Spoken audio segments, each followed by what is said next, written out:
지난주에 이어서 말씀을 계속 나누겠습니다. 복음, 이 복음이라는 단어를 헬라어로는 유앙겔리온이라고 합니다. 여러분 같이 따라 한번 해보실까요? 유앙겔리온. 이 정도는 여러분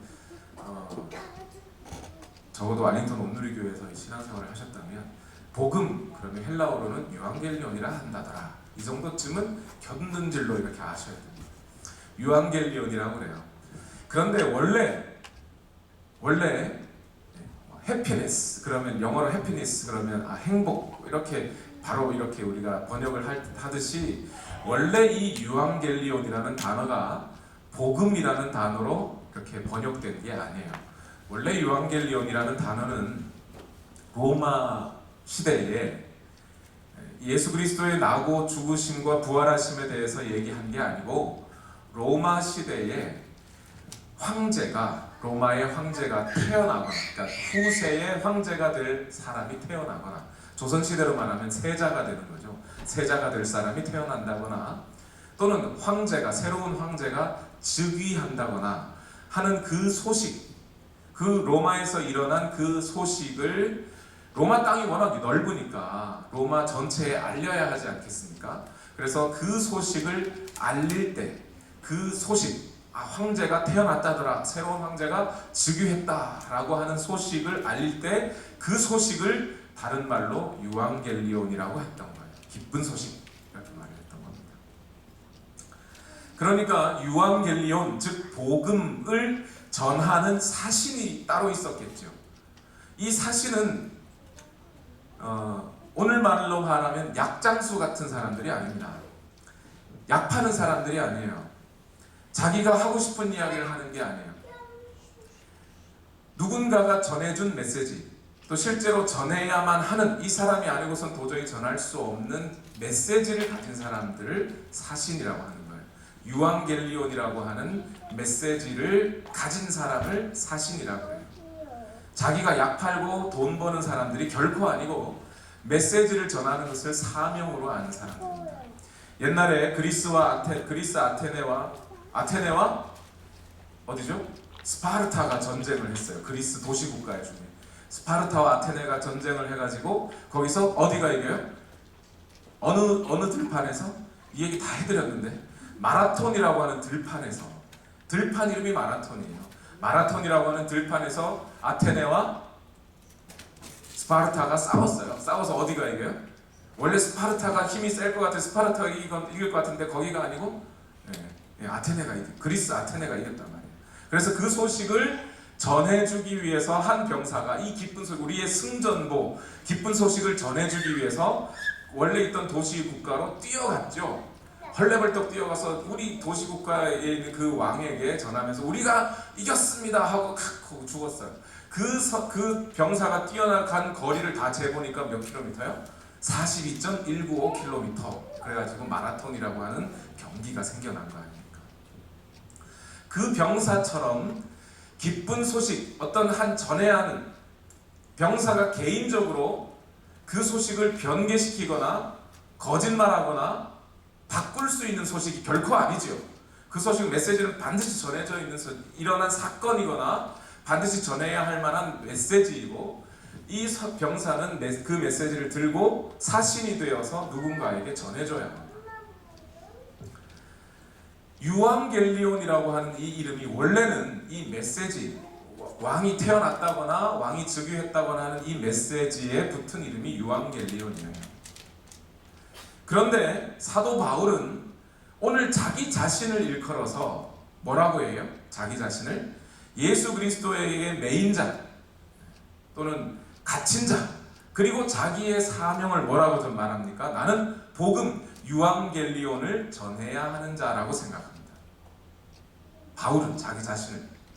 그리고 초대교회의 많은 사람들은 예수님이 돌아가시면서 죽으시면서 했던 말씀을 기억해요. 예수님이 죽으시고 부활하시고 승천하시면서 제자들을 감람산에 모아놓고 뭐라고 해요? 너희 예루살렘을 떠나지 말아라. 예루살렘을 떠나지 않고 있으면 누가 오실 거라고요? 누가 오실 거라고요? 성령님이 오실 거라고요? 그 얘기는 안 했어요. 예수님이. 하나님이 약속하신 것을 너희가 받을 것인데 이렇게 말했죠. 그것이 성령님인 거죠. 물론 하나님이 약속하신 성령을 너희가 받을 것인데, 받으면 그제서야 너희가 뭐가 된다고요? 성령을 받으면 너희가 권능을 받고 온 예루살렘과 사마리아와 땅끝까지 이르러 나의 뭐가 될 것이다? 증인이 될 것이다. 그러니까 너희가 증인 되려고 애써라 이게 아니에요. 너희가 성령 받으면 너희가 증인 된다, 이렇게 얘기한 거예요. 무슨 얘기냐면 그들이 성령을 받았더니 그들에게 뭐가 생겼어요? 성령이 전해주는 말이 있었어요. 성령께서 그들에게 전해주는 말이 있었고, 그 성령께서 주시는 말씀을 있는 그대로 전한 거예요. 이 사람들이 뭐가 된 거예요? 다른 말로 하면 사신이 된 거예요. 사신. 그것을 성경의 용어로는 증인이 되었다고 말하는 거죠. 그래서 복음, 메시지, 다른 말로 하면 유앙겔리온을 든 사람, 그것을 전해주는 사람, 사신. 사신은 어떻게 돼요? 누구를 받아야 돼요? 헷갈리십니까? 자, 마라톤 들판에서 전쟁통에 있었던 그 병사는 그 사실을 목격했죠. 목격하고 우리가 이겼습니다 하는 이야기를 전해줬어요. 그렇죠? 근데 만약에 이 병사가 가다가 죽었네. 42.19km를 다 가지 않고 가다가 죽어버렸어요. 그럼 어떻게 해요? 죽기 전에 다른 사람 아무나 거지라도 막 붙잡고 이 소식을 당신이 들었으니 꼭 전해주시오. 그러고 확 하고 죽을 수 있잖아요. 그러면 이제 사신은 누가 되는 거예요? 그 병사가 아니라 그 병사에게 소식을 들은 그 거지가 사신이 되는 거죠. 그 사람이 전해줘야 되는 거예요. 자, 예수님의 제12 제자들과 120문도들이 성마가의 다락방에 모여서 성령의 충만함을 받습니다. 그리고 그들이 증인의 자격을 얻어요. 그런데 이 사람들은 실제로 예수님이 실제로 죽으시고 사신 것을 본 사람들이에요. 그런데 이 본 사람들이 나가서 증언을 했단 말이에요. 예수님이, 당신들이 예수를 십자가에 달려 죽였으나 그러나 하나님께서는 예수를 다시 살게 하셨다라고 복음을, 메시지를 전해줬어요. 처음 본 그대로 전해준 거예요. 성령께서 감동하시는 대로 본 그대로 말을 한 거예요. 이 사람들은. 그런데 이 사람들이 전하다가 다 살았어요? 죽었어요? 이 사람들이 살아있으면 나이 몇 살이요? 2000살일 거 아니에요. 근데 그 사람들이 하다가 죽어버렸네. 그러면 그 다음 메시지는, 그 다음 사실은 누가 되는 거예요? 그들의 음성을 들은 사람들, 그리고 그들의 음성을 듣고 여전히 지금도 살아계신 성령의 충만한 성령을 받은 그 사람들이 증인, 메신저, 사신이 되어 유앙겔리온을 들고 가는 거 아닙니까? 그런 거죠. 교회는 이 복음, 유앙겔리온과 교회의 관계는 어떤 거냐면, 교회는 복음을 든 사람들, 이 사실 메시지를 든 사람들, 유앙겔리온을 들고 있는, 갖고 있는 이 사람들이 모인 곳이 교회예요. 그리고 초대교회는 이 유앙겔리온, 복음의 메시지를 전해야 한다는 투철한 의식 속에 있었습니다. 그거 하나밖에 없었어요. 그리고 그거 하나만으로도 교회는 충분히 세워졌어요. 그러니까 그 사람, 처음 예루살렘에서 교회가 모였어요. 교회로 모였어요. 그 교회로 모인 예루살렘 교회의 정체성이 뭡니까 대체?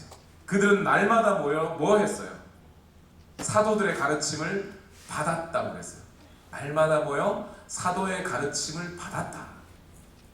날마다 모여 떡을 떼면 사실 핵심 정체성이라고 하기는 어려워요. 왜냐하면 우리도 날마다 모여서 떡만 떼고 밥만 먹고 가르침이 없으면 그 교회입니까? 그건 소셜 클럽이죠. 그러나 거기에 사도들의 가르침이 있었다는 거예요. 그 가르침의 내용이 뭐냐면 유앙겔리온이었던 거예요. 복음이었던 거예요. 예수 그리스도가 진정한 메시아요, 그리스도요. 메시아, 그리스도 같은 말입니다, 여러분. 예수, 메시아, 예수, 그리스도 같은 말이에요. 메시아는 헬라어고 그리스도는 아니요. 메시아는 히브리어고 그리스도는 헬라어일 뿐이에요. 예수가 그리스도라고 가르쳐주고 그가 우리를 위하여 죽으시고 부활하셨다는 사실을 전해주는 것, 그리고 그 의미가 무엇인지 말하고 그 사람들 역시 예수 따르는 제자 삼는 곳, 그곳이 교회예요. 그거 하나면 충분합니다. 사도행전을 읽으면서 참 신기한 게, 오늘날 교회는 자, 우리 이제부터 교회를 개척합니다 하는 순간부터 불만과 불평이 가득해요. 사실 오늘날 교회를 개척하면 개척한 목사부터 불만이에요. 우리 교회는 성가대도 없고 주일학교도 없고 이것도 없고 돈도 없고 건물도 없어. 하나님 이거 주세요 저거 주세요 이렇게 시작해요. 그리고 어느 정도 건물도 세워지고 주일학교도 있고 성가대도 있으면 성도들이 또 불평합니다. 왜 전도사님 머리는 저렇게 깎았습니까? 드럼 소리는 왜 저러냐부터 해가지고 모든 불만과 불평이 거기서 나와요. 왜 그럴까요? 사도행전을 읽어보면 그런 불만과 불평이 전혀 없어요. 있을 법도 한데, 잠시 예루살렘 교회에 떡이 분배가 되지 않은 문제로 잠시 불만 불평이 있었지만 그것도 금세 해결되어 버렸어요. 왜 그랬을까요? 거기에 모인 사람들에게는 단 한 가지 교회의 유일한 존재 이유, 목표, 교회의 유일한 목적, 그걸 알고 있었던 거죠. 복음만 있으면 된다는 거예요. 교회는 복음만 있으면 돼요.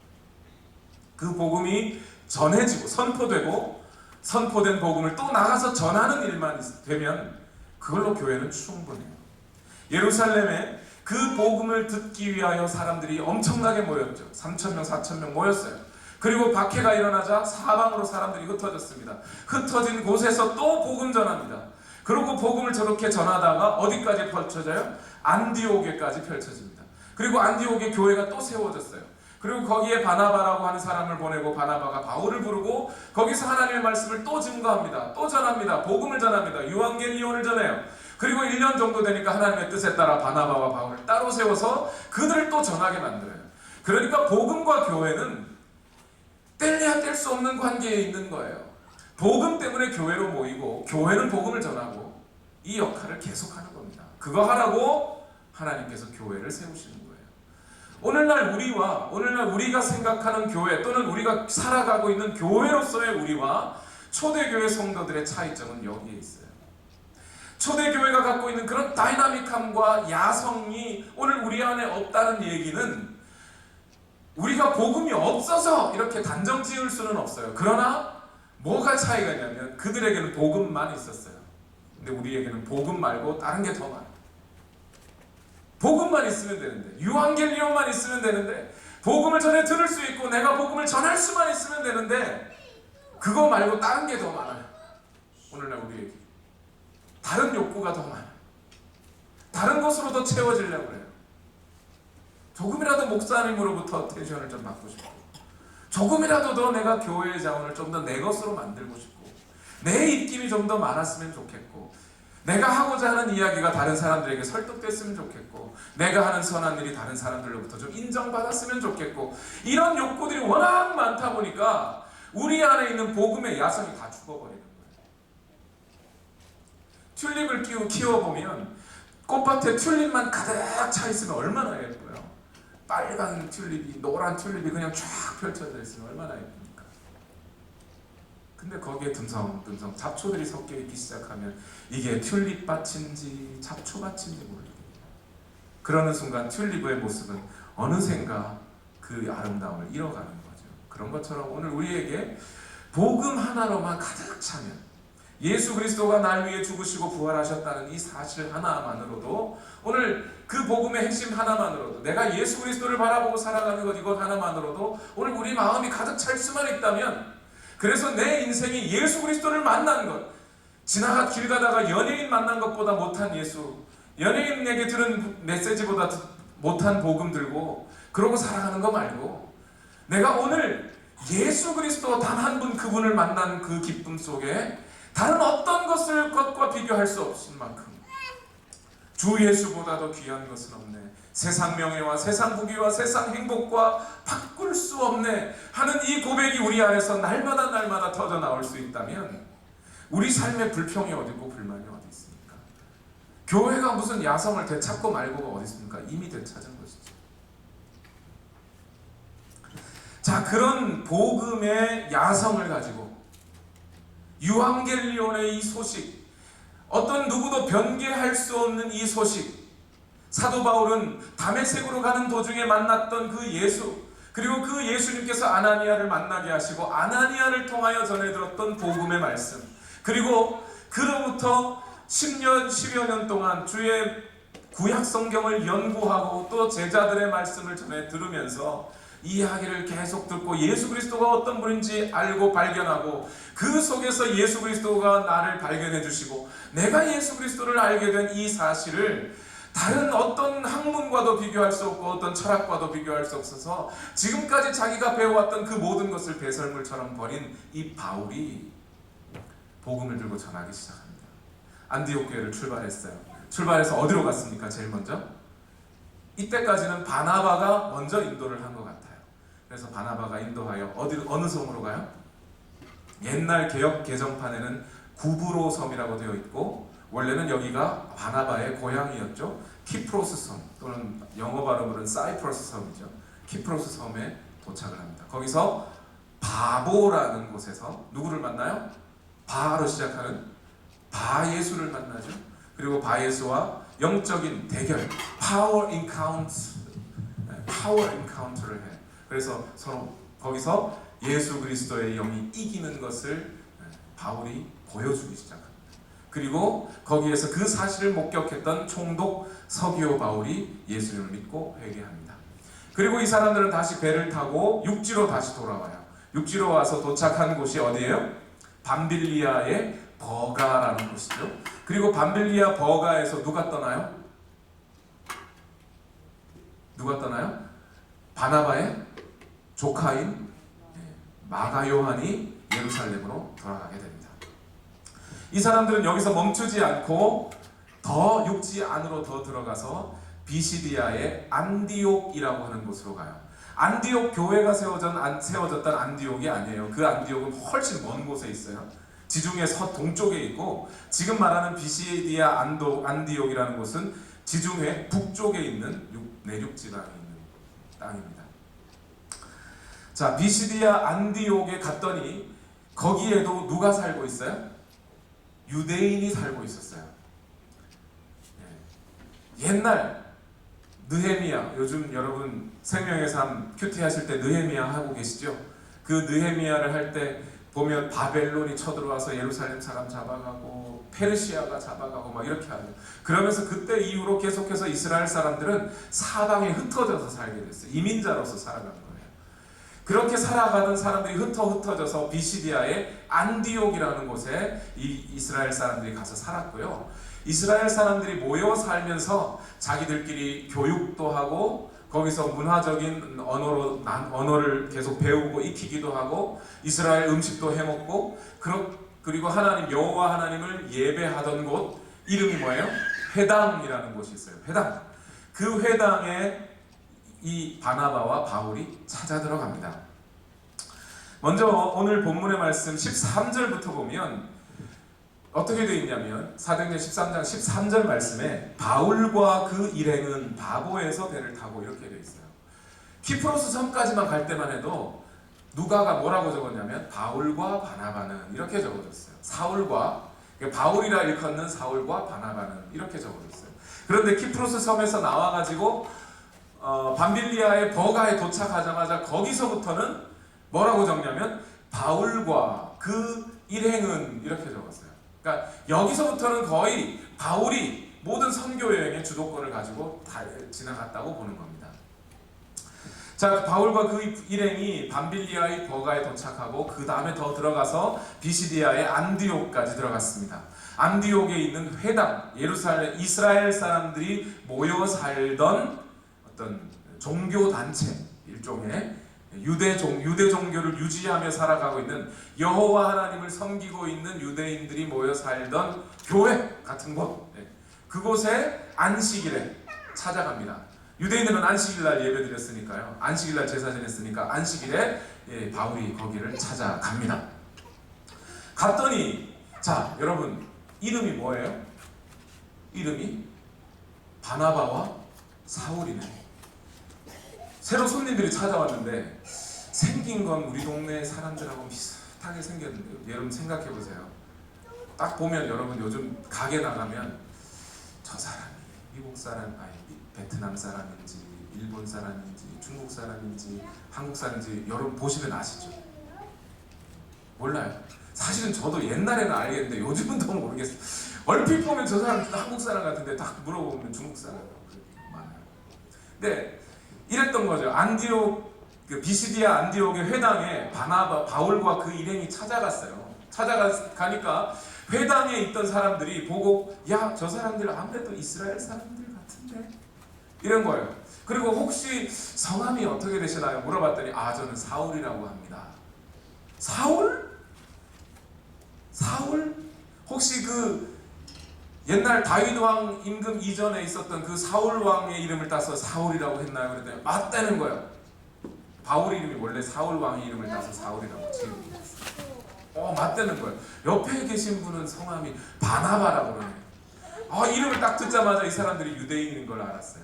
그리고 옷을 입고 있는데 보니까 사울은 원래 바리새인이었단 말이죠. 그리고 학자였어요. 그러다 보니까 옷을 입고 있는 것 자체가 비시디아 안디옥에 있는 유대인들하고는 뭔가 좀 색달라 보이겠죠. 나름 지식이 있어 보여요. 말하는 게 보니까. 뭐 율법이라고 하는 율법, 또 로마의 지식, 문학 이런 것들이 머릿속에 가득 찬 바울이 뭐 그 정도 지식인의 뭐 풍모가 없었겠습니까? 그랬더니 회당에 있던 그 회당의 장이 뭐라고 하죠? 바울에게 오늘 15절에 보니까 율법서와 예언자의 글을 낭독한 뒤에 회당장들이 바울과 바나바에게 사람을 보내어 형제들이여 이 사람들에게 권면할 말씀이 있으면 좀 해주시오 했다는 거예요. 회당에 들어갔어요. 바울이 복음을 전하긴 해야 되겠는데 유앙겔리온 메시지를 전하고 싶기는 한데 기회가 없는 거예요. 그런데 마침 회당장이 바울을 보더니 야, 이 사람들이 뭔가 좀 있다.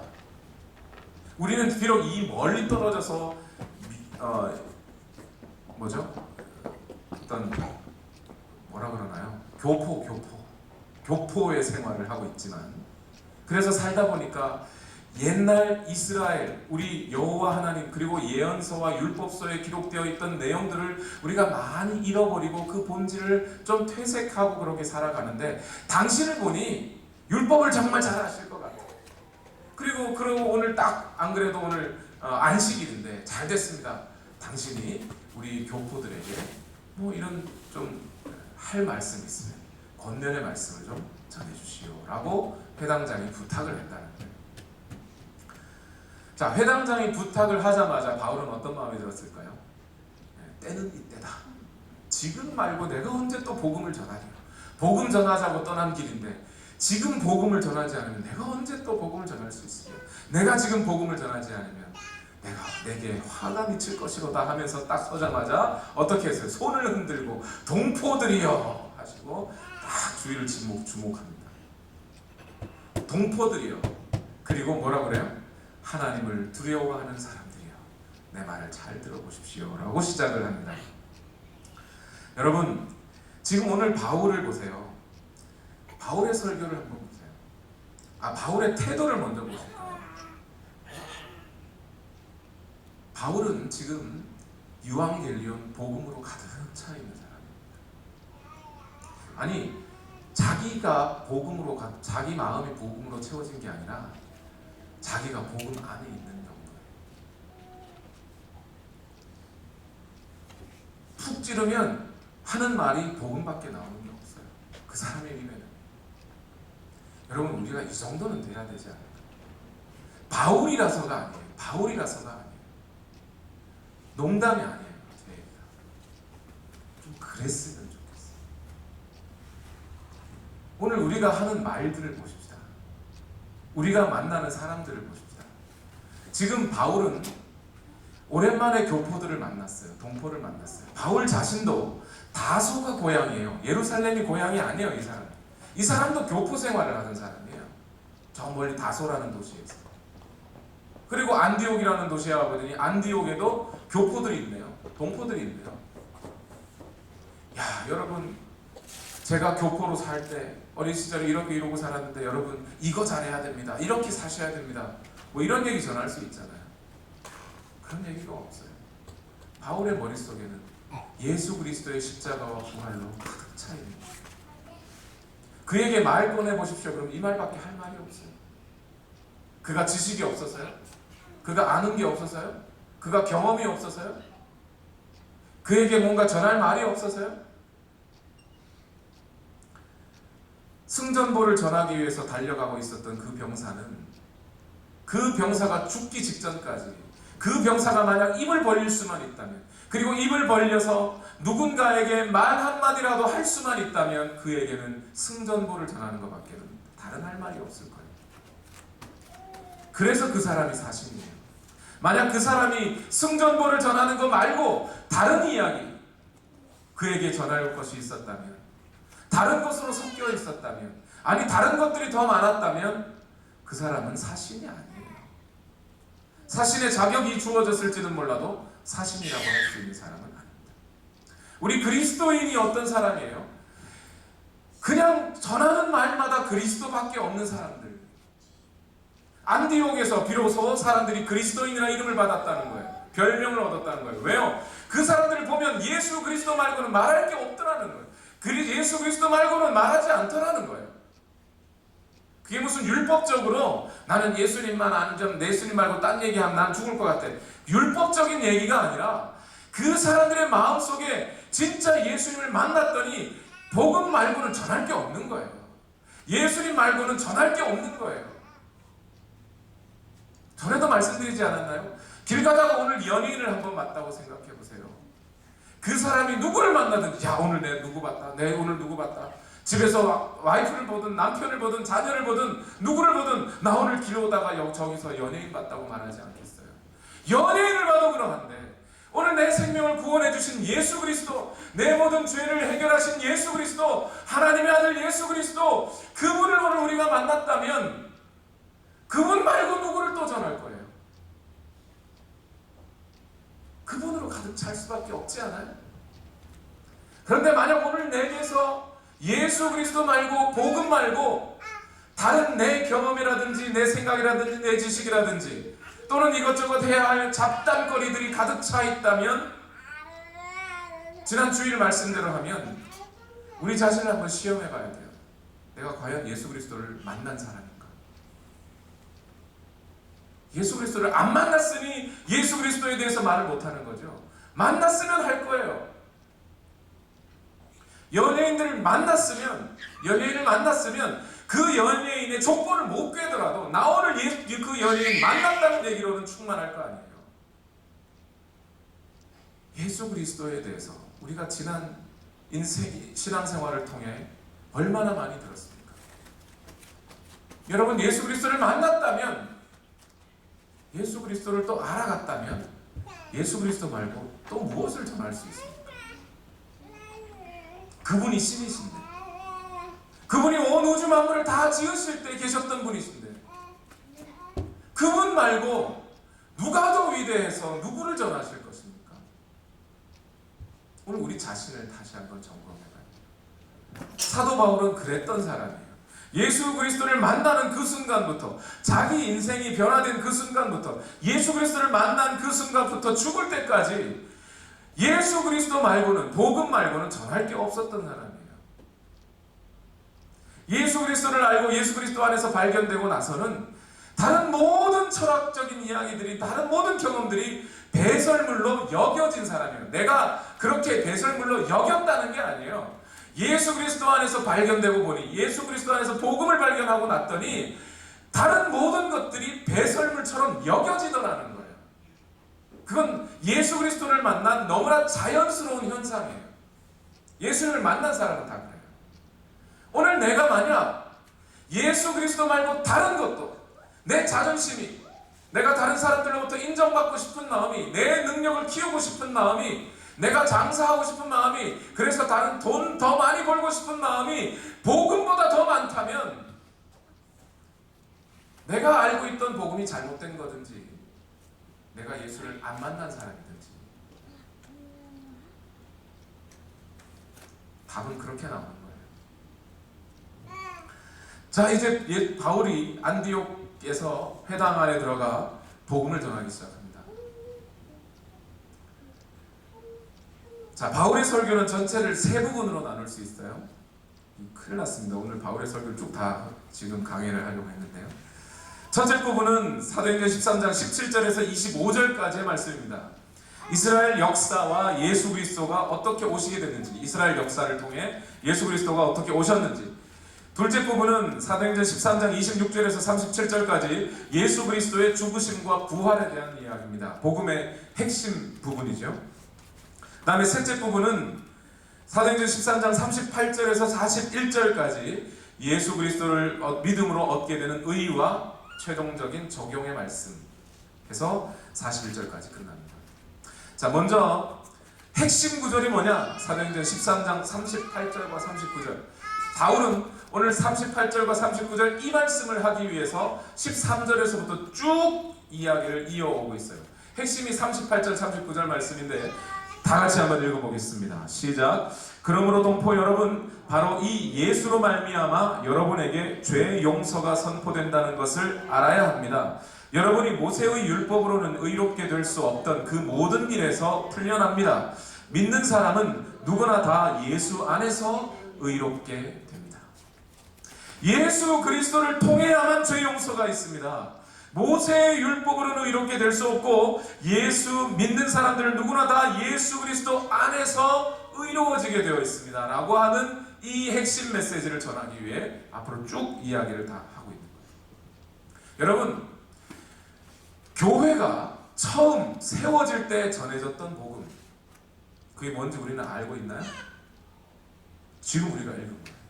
무슨 얘기냐면, 우리는 신약 성경에 마태, 마가, 누가, 요한복음을 읽었습니다. 근데 마태, 마가, 누가, 요한복음은 바울 서신보다 훨씬 후대에 쓰여진 책들이에요.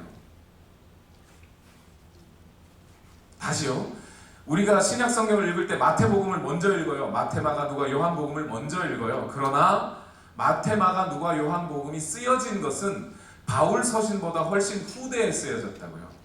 그것을 쓴 사람들이 바울의 제자들이거나 물론 예수님의 직접 제자인 사람도 있죠. 마태라고 하는. 그러나 다른 요한도 있고요. 그러나 요한은 자기 나이가 거의 85세, 90세 다 돼가지고 죽을 때, 죽기 직전에 서기 85년 또는 90년 다 돼가지고 요한복음을 썼어요.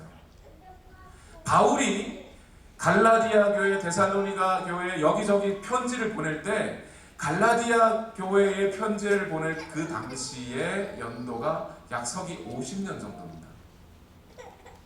그러니까 복음서들이 바울 서신보다는 약 30년 후대에 쓰여진 거예요. 그리고 고린도 전서 후서, 데살로니가 전서 후서 이런 내용들을 보면 그 교회들은 이미 바울이 가서 교회를 개척하고 복음을 전했죠. 전해서 교회를 개척하고 교회가 세워진 다음에 그 다음에 교회에 몇 가지 문제들이 생기니까 그 문제들을 해결하기 위해 일종의 잔소리를 하는 내용이 서신서들이에요. 그러니까 처음 교회가 개척될 때 복음을 전했던 내용은 아니라는 거예요. 그 얘기. 내가 전에 너희에게 가서 이렇게 말하지 않았더냐 이런 얘기는 있어도 그 내용이 뭔지는 우리는 몰라요. 단 알 수 있는 바울 서신 한 가지가 딱 있는데 그게 로마서예요. 로마서는 바울이 로마의 교회를 개척한 게 아니고 브리스길라와 아굴라라고 하는 두 집사님이 로마에 가서 교회를 개척하고 그 교회가 개척된 지 한 1년여쯤 지났을 때 바울이 자기의 어떤 선교 계획들을 통하여 로마에 들려 로마 교회를 통해 로마의 복음을 전하고 그들을 일으킨 다음에 그들이 일어서서 그들의 도움을 받아 스페인까지 가서 복음을 전하겠다라는 계획 속에 로마서를 쓴 거예요. 그러니까 로마서는 로마에 있는 교회에 편지를 쓴 것이긴 한데 그 교회에 무슨 잔소리를 하려고 쓴 게 아니라 그 교회 사람들이 사도들이 전하는 복음을 듣지 못했으니 그 복음을, 핵심 복음을 전해주는 내용이 로마서예요. 그러니까 로마서의 내용을 읽어보면 처음 이 땅에 복음을 전했던 사람들의 유앙겔리온, 원초적인 아르케타입 또는 오리지널 타입의 복음의 내용이 로마서에 들어가 있는 거예요. 오늘날 우리가 만약 복음을 잘못 알고 있다면 로마서를 몰라서 그런 거예요. 로마서를 안 읽어봐서. 그리고 한 가지가 더 있어요. 한 가지가 더 있어요.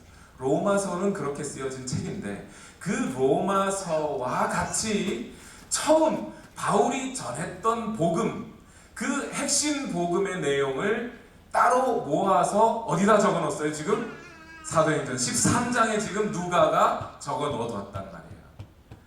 그러니까 지금 사도행전 13장에 있는 내용과 바울이 전하는 로마서의 내용은 비슷한 거예요. 로마서를 압축하면 사도행전 13장이 되는 거죠. 지금 이해가 되셨습니까? 지금 바울의 설교를 배경 설명을 하는데 지금 여기까지 나와요. 큰일 났습니다. 자, 여러분 이렇게 이해하시라는 거예요. 저는 바울이 무슨 학자라서 여기저기서 주워 들은 이야기 논문 써가면서 복음을 연구해가지고 아 복음이 이런 거였구나 발견한 게 아니에요. 주의 성령이 그에게 알려주신 거예요.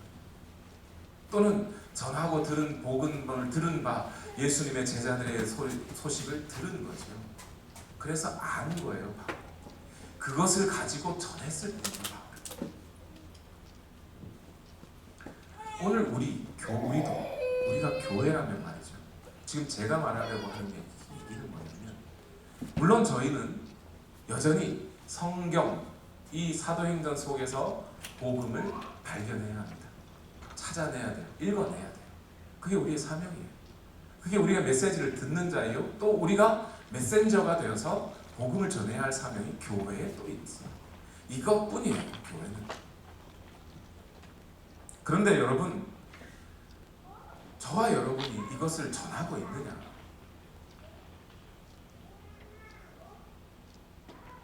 이게 문제인 거예요.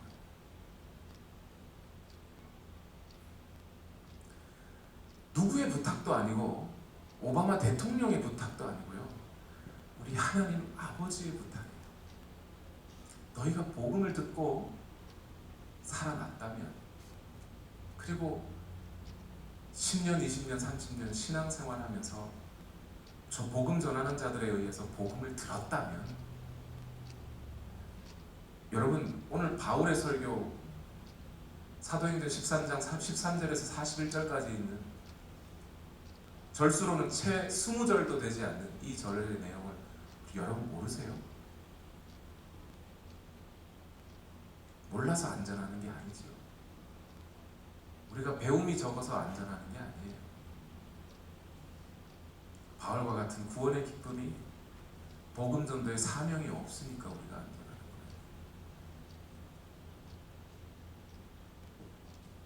먼 곳에 나가서 전하지 못해도 나 어느 곳에 있든지 늘 기도 힘쓰리. 이 찬양 가사는 저는 안 불렀으면 좋겠어요. 솔직히. 예배 시간에 이 찬양을 부르겠다고 해놓고 잘 안 부르는 이유는요. 그 가사 때문에. 먼 곳에 나가서 전하지 못해도 나 어느 곳에 있든지 늘 기도 힘쓰리. 왜 못 전해요? 복음이 가짜라서요? 하나님이 우리에게 주신 이 메시지 유앙겔리온이 가짜라서요? 부끄러워서요? 그래서 못 전하는 거예요? 아니면 우리 옆에 전해야 할 사람이 없어서 못 전하는 거예요? 아, 내가 전할 만큼 전하지 못하니까 내가 전할 수는 없고 기도라도 하겠다. 이건 핑계예요. 그렇지 않나요? 꿀뚝에 들어간 사람이 새카맣게 그을려서 안 나오면 그게 거짓말이죠. 오늘 예수님을 만난 사람이 복음을 전하지 않으면 그게 이상한 거예요. 그 사람은 꿀뚝에 안 들어갔기 때문에 새카맣게 그을리지 않은 거죠. 예수 그리스도를 만났다면 성령께서 죄와 사망의 법에서 우리를 해방해 주셨다는 것을 오늘 우리가 경험했다면 그거 말고 뭘 전할까요? 저는 여러분들이 직업적으로 다 선교사가 되고 다 목사가 되라는 얘기는 아닙니다. 그러나 선교와 목회자로서의 사명, 복음을 전해야 하는 자로서의 사명은 목회자에게만 주어진 게 아니라 모든 그리스도인에게 다 전해진 거예요. 다 주어진 거예요. 오늘 우리가 그 사명을 감당하지 않고 있다면 내가 그것을 인정하지 않았을 뿐이지요. 하나님은 이미 우리에게 다 주셨어요. 메시지를 주셨잖아요. 그렇지 않다면 오늘 우리가 복음을 듣고 그 복음을 인하여 살아난 사람들이 아니라면 우리는 전할 의무도 없는 거죠. 그러나 오늘 우리가 복음을 듣고 예수 그리스도를 믿고 내 죄의 용서함을 받고 하나님으로부터 의롭다 인정함을 받은 것을 오늘 우리가 믿는 자라면 당연히 전했을 거예요.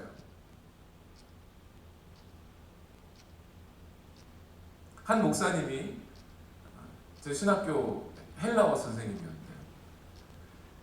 학교에서는 헬라어를 가르치고 또 강사로 그렇게 가르치고 교회에서는 목회자로서 사셨습니다. 헬라어 시간에 그런 얘기를 하셨어요. 내가 목사인데 목사가 되면서 내 마음에 가장 큰 짐이 한 가지가 있는데 그게 뭐냐면 개인 전도를 해서 내가 개인적으로 믿지 않는 사람을 전도하여 복음을 전하여 그 사람을 믿음의 자리로 안내하는 것을 한 번도 해본 적이 없다. 내 평생에 지금까지 목사가 되면서도 그 마음이 너무 아파서 하나님 앞에 너무 부끄럽고 죄스러워서 이분이 그 뒤로 목회를 하면서 어떻게 하면 새 가족을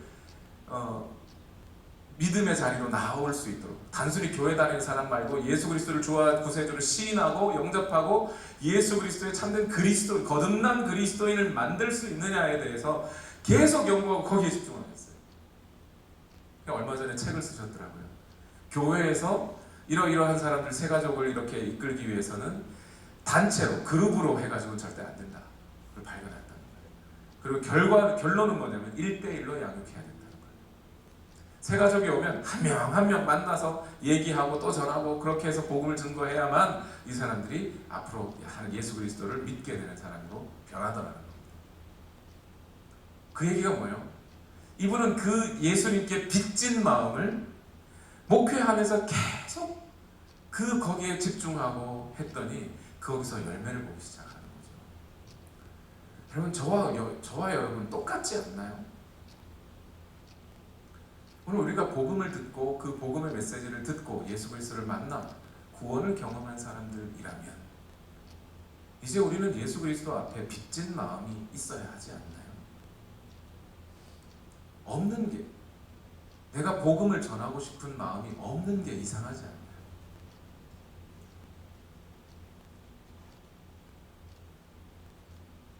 바울의 설교를 오늘 또 들어가지 못하고 시간이 한스럽습니다. 저는 몇 마디 안 한 것 같은데 벌써 한 50분이 지났어요. 어떻게 하면 좋습니까? 일단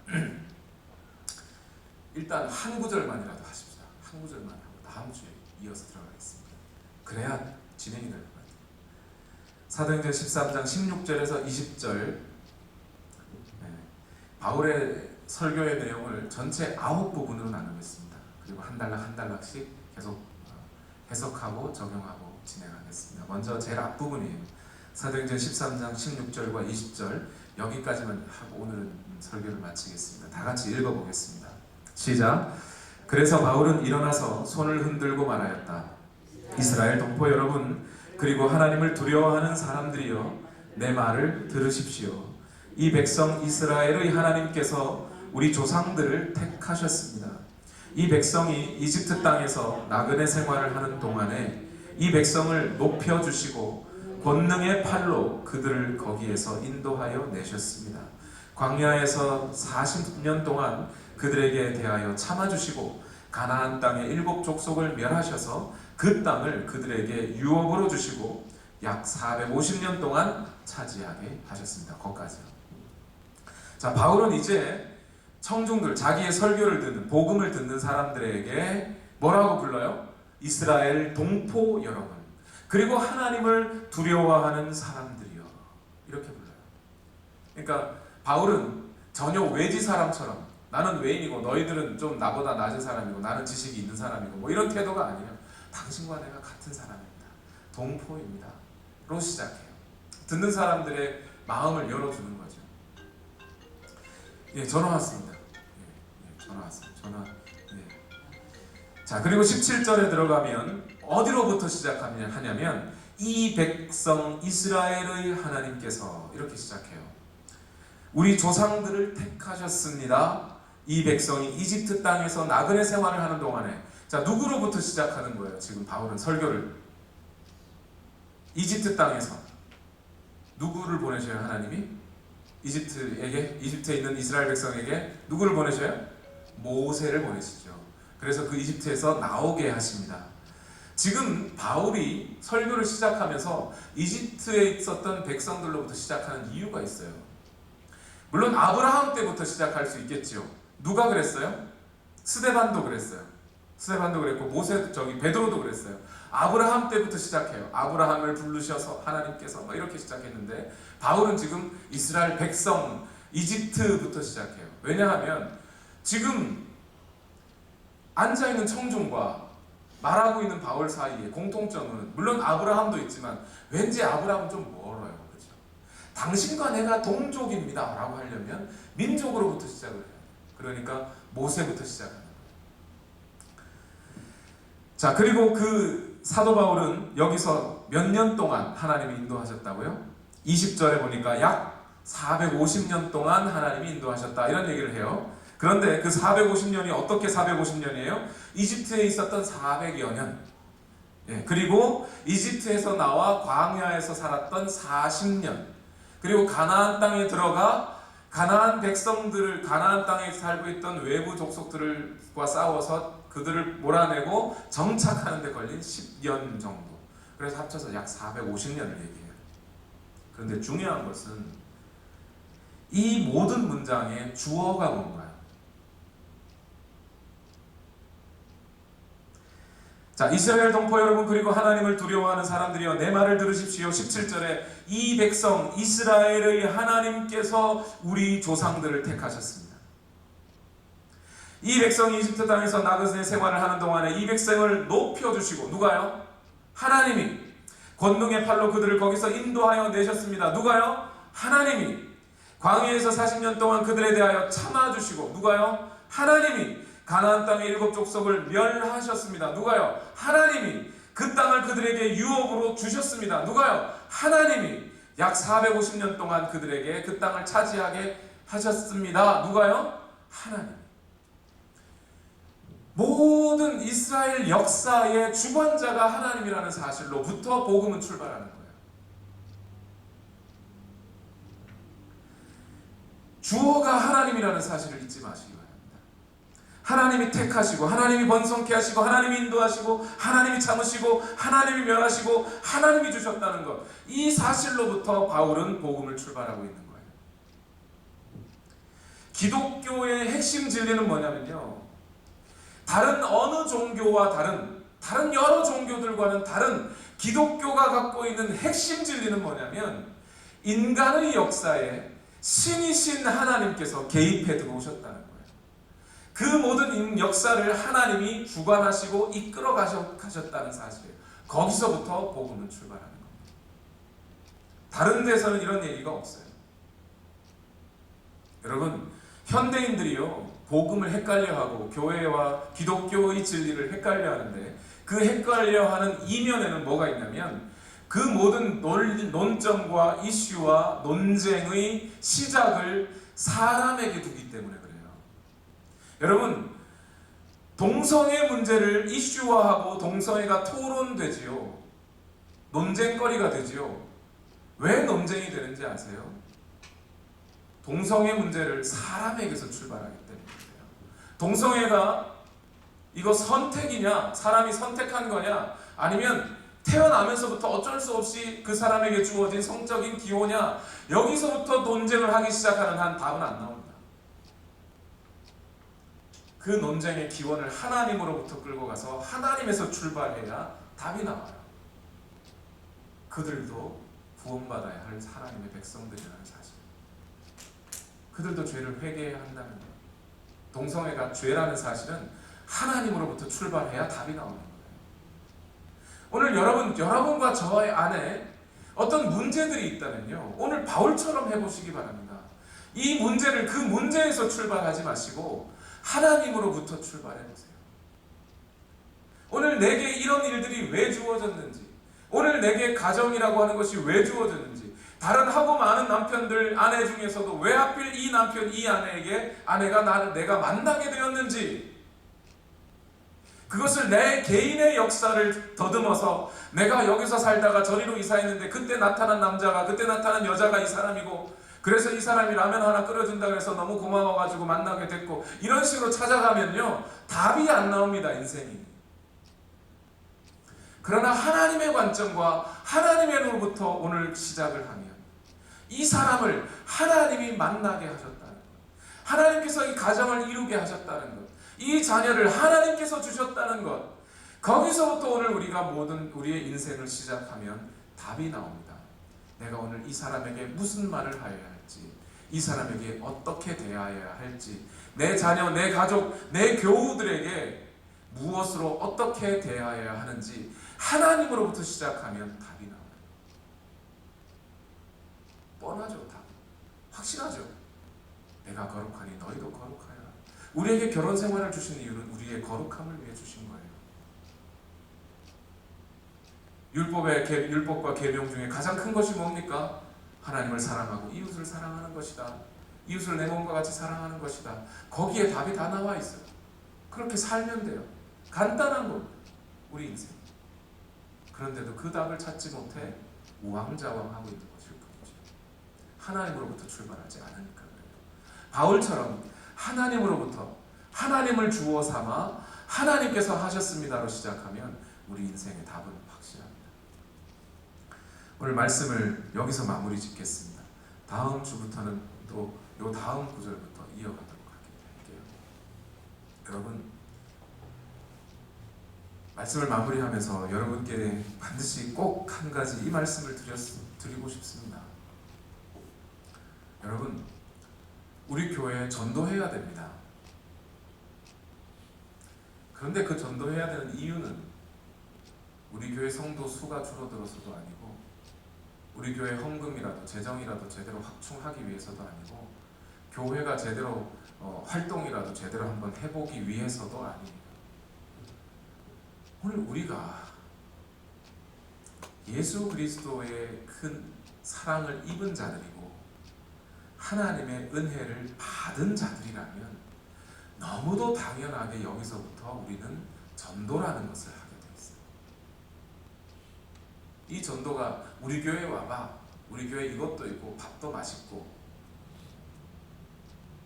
찬양도 참 멋있고 잘하고 목사님 설교도 좋으니까 한번 와봐, 이건 전도가 아니에요. 그들에게 오늘 바울이 전하는 이 오리지널 아르케타입 원초적인 복음의 내용을 있는 그대로 전해줄 수 있다. 그 사람들의 눈높이에 맞게 전해주는 것, 이것이 전도예요. 증언하는 거예요. 증인되는 거예요. 우리가 예수 그리스도를 만난 증거가 되는 거예요. 여러분, 오늘 이 시간 여러분 이 말씀, 이 은혜를 기억했으면 좋겠어요. 내가 하나님의 은혜로 예수 그리스도의 십자가의 죽으심과 부활하심과 그 희생으로 말미암아 내가 죄의 용서함을 받았다는 사실. 그래서 나는 이제 영생을 얻었다는 것, 저 하나님 나라의 백성이 되었다는 것, 내 능력이 아니고 내 힘이 아니고 내 노력이 아니라 하나님께서 나를 그렇게 삼아 주셨다는 것, 나는 그것을 이제 발견했다는 것, 이제 알았다면 이거 말고 우리 입에서 나올 말이 어디 있습니까? 여러분의 가족들에게, 여러분들의 직장 동료들에게 이 복음을 좀 전하십시오. 하나님이 뭔가 모자라서가 아니에요. 뭔가 필요로 해서가 아니에요. 그것은 우리의 필요입니다. 이 복음을 전하지 않고는 견딜 수 없는 마음이 우리에게 있기 때문에 전하는 거죠. 전도해서 교회 채워야겠다. 예, 그것도 나쁜 생각은 아니에요. 전혀 나쁜 생각은 아니에요. 그러나 바른 출발점은 아니에요. 오늘 우리의 마음이 예수 그리스도로부터 받은 은혜로 가득 채워지기를 바랍니다. 그래서 그 은혜로 우리의 입술을 열 때마다 복음을 좀 전했으면 좋겠습니다. 기도합시다. 우리 찬양할 때 불렀던 노래 있지요? 작은 불꽃 하나가 큰 불을 일으키어. 예, 우리 이 찬양을 우리 함께 부르십시다. 오늘 우리 안에 이 복음의 열정으로 유앙겔리온 그 복음을 전하고자 하는 마음, 내게 주어진 메시지, 그 승전보 전하기 위해서 목숨 걸고 42.195km를 달려갔던 그 병사도 있는데, 오늘 우리 주변에 수많은 사람들 놓고 우리는 복음을 전하지 않고 있다면 뭔가 이상한 겁니다. 오늘 우리 안에 예수 그리스도의 그 은혜로 충만하고 하나님의 은혜로 충만한 복음 전하려고 하는 이 마음, 이것으로 오늘 우리가 좀 채워졌으면 좋겠습니다. 이 마음 가지고 우리 찬양 함께 부르겠습니다. 작은 불꽃 하나가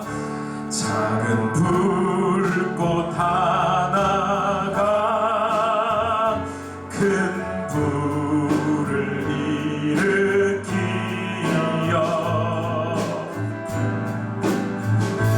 곧 주위 사람들 그 불에 몸 녹이듯이 주님의 사랑 이같이 한번 경험하면 그의 사랑 모두에게 전하고 싶으리. 친구여 당신께 친구여 당신께 전하고 싶소. 내 주는 당신의 의지할 구세주라오. 의지할 구세주라오. 산 위에 올라가서 산 위에 올라가서 세상의 외침이 내게 임한 주의 사랑 전하기 원하네. 산 위에 올라가서 산 위에 올라가서 세상에 왜 내게 임한 주의 사랑 주의 사랑 전하기 원. 다시 한번 산 위에 올라가서 산 위에 올라가서 세상에 외치리. 내게 임한 주여 우리에게 이 심정을 주십시오.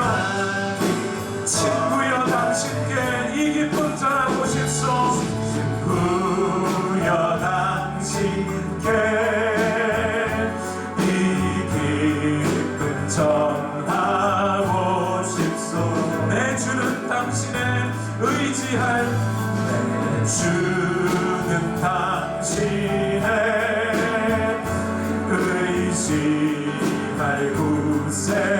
구세주라. 산 위에 올라가서 세상에 외치. 내게 임한 주의 사랑 전하기 원한. 다시 한번 산 위에 올라가서 산 위에 올라가서 세상에 외치. 내게 임한 주의 사랑 전하기 원하네. 우리 시간 시간 다 같이 함께 기도하십시다. 우리 오늘 이 시간 우리의 마음을 하나님께 간절히 올려드리면서 우리 이렇게 기도합시다. 하나님, 지금껏 내가 주의 말씀을, 주의 복음을 내 주변에 주의 복음을 알지 못하는 자들에게 전하지 못한 것 주님 용서하여 주옵소서. 그리고 오늘 내 마음속에 이 사도 바울과 같은 구원의 기쁨과 복음 전도의 사명을 허락해 주옵소서.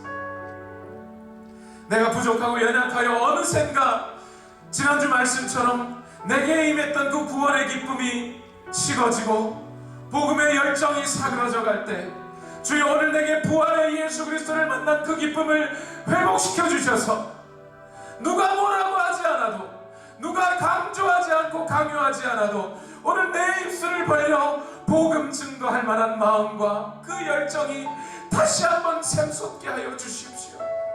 그리하여 내가 이 복음 증거하다가 내 목숨 잃는 한이 있어도 주의 복음 전하며 살기를 원합니다.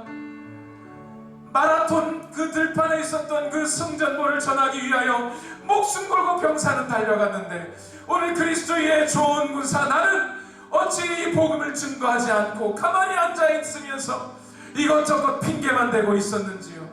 이거 다 뒤로 하고 오늘 주의 복음을 증거하는 입술로 나를 사용하여 주옵소서. 우리 이 기도 제목 가지고 오늘 이 시간 다같이 우리의 마음을 주님께 드리며 다같이 한 목소리로 주여 한번 외치고 합심하여 통성으로 기도하겠습니다. 주여!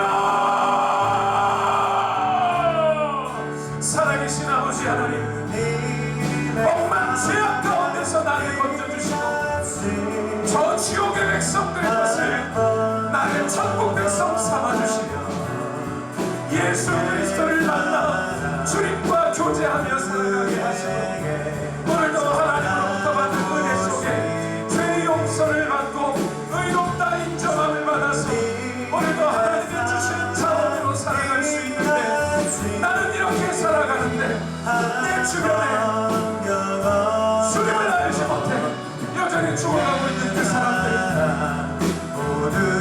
하나님께서 우리에게 주시는 이 풍성한 삶과 생명의 길을 어찌 그들이 알지 못하고 죽어가고 있는데 나는 입을 다물고 있을 수만 있는지요.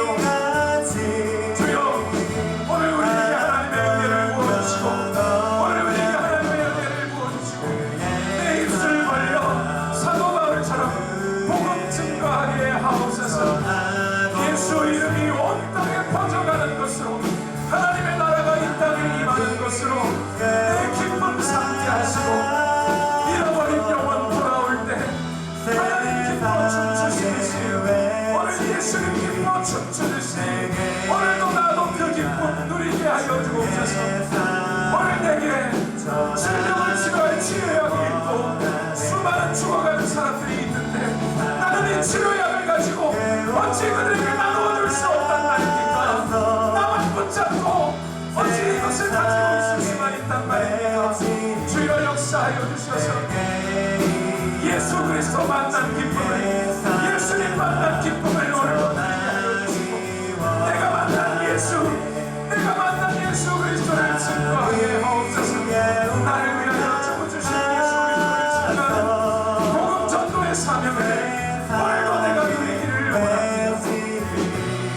그들이 죽어간다는 것을 뻔히 알면서 예수 그리스도가 없는 자들이 비록 그들이 이 땅에서는 떵떵거리며 살아간다 할지 몰라도 여전히 그들은 멸망의 길을 가고 있으며 예수 그리스도 없는 영혼들이 죽은 것 같이 어찌 나는 그것을 알고 있으면서도 전하지 않을 수 있으리요.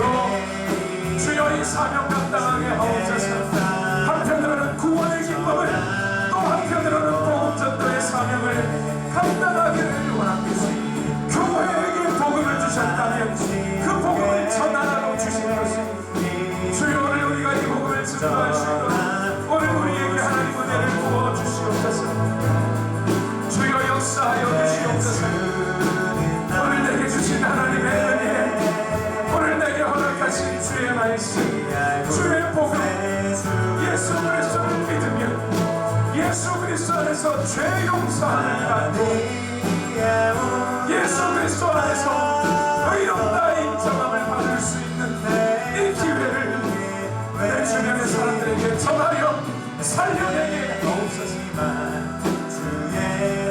베드로에게 사람을 낚는 어부가 되게 하신 주님,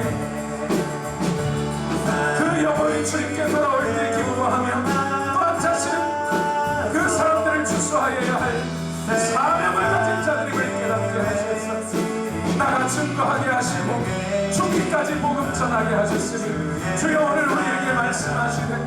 주여 오늘 우리의 입술을 사용하시고 오늘 우리의 언행을 사용하여 주셔서